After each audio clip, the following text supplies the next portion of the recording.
ಮಂಚೇನಹಳ್ಳಿ ತಾಲೂಕು ಘೋಷಣೆಯಾಗಿ 4 ವರ್ಷ ಕಳೆದ್ರೂ ಇಲ್ಲಿ ಮೂಲ ಸೌಲಭ್ಯಗಳ ಕೊರತೆ ಕಾಣುತ್ತಿದೆ. ಮಂಚೇನಹಳ್ಳಿ ತಾಲೂಕು ಕೇಂದ್ರವಾಗಿದ್ದರೂ ಪ್ರಯಾಣಿಕರಿಗೆ, ಶಾಲಾ ಕಾಲೇಜು ವಿದ್ಯಾರ್ಥಿಗಳಿಗೆ ಸುವ್ಯವಸ್ಥಿತ ಬಸ್ ನಿಲ್ದಾಣವಿಲ್ಲ. ಇತ್ತೀಚೆಗೆ 1 ವರ್ಷದ ಹಿಂದೆ ಫೆಬ್ರವರಿ 17ನೇ ತಾರೀಕು ಕರ್ನಾಟಕ ರಾಜ್ಯ ರಸ್ತೆ ಸಾರಿಗೆ ಸಂಸ್ಥೆಯಿಂದ ಕೆಎಸ್ಆರ್ಟಿಸಿ ಸುವ್ಯವಸ್ಥಿತವಾದ ಬಸ್ ನಿಲ್ದಾಣ ನಿರ್ಮಿಸುವುದಾಗಿ ಸರ್ಕಾರದಿಂದ ಅನುದಾನವು ಬಿಡುಗಡೆಯಾಗಿದೆ. ಕಾಮಗಾರಿ ಮಾಡಬೇಕೆಂದು ಸ್ಥಳೀಯವಾಗಿದ್ದ ಸರ್ಕಾರಿ ಹಳೆ ಅಂಗಡಿ ಕಟ್ಟಡಗಳನ್ನು ಜೆಸಿಬಿಗಳ ಮೂಲಕ ತೆರವುಗೊಳಿಸಿದ್ರು. ಇಲ್ಲಿ ವ್ಯಾಪಾರದಿಂದ ವಹಿವಾಟುಗಳನ್ನು ನಡೆಸುತ್ತಿದ್ದ ವ್ಯಾಪಾರಸ್ಥರು ತಿಳಿಸಿದ್ದಾರೆ. ವ್ಯಾಪಾರ ಮಾಡಿಕೊಳ್ಳುತ್ತಿದ್ದ ಅಂಗಡಿಗಳನ್ನು ತೆರವುಗೊಳಿಸಿ ಸರ್ಕಾರದಿಂದ ನೂತನ ಕಟ್ಟಡಗಳನ್ನು ನಿರ್ಮಿಸಿ ಎಂದು ಸುಮಾರು ವರ್ಷಗಳೇ ಕಳೆಯಿತು.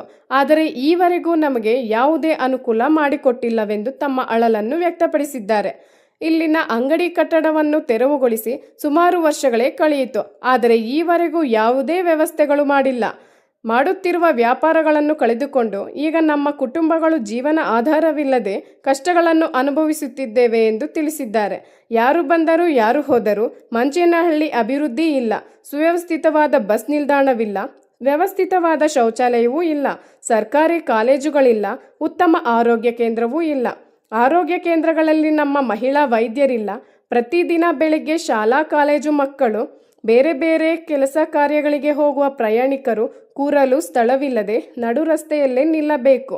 ಕೇವಲ ಹೆಸರಿಗಷ್ಟೇ ಮಂಚೇನಹಳ್ಳಿ ತಾಲೂಕು, ಆದರೆ ಸೌಲಭ್ಯಗಳು ಕುಂಠಿತ.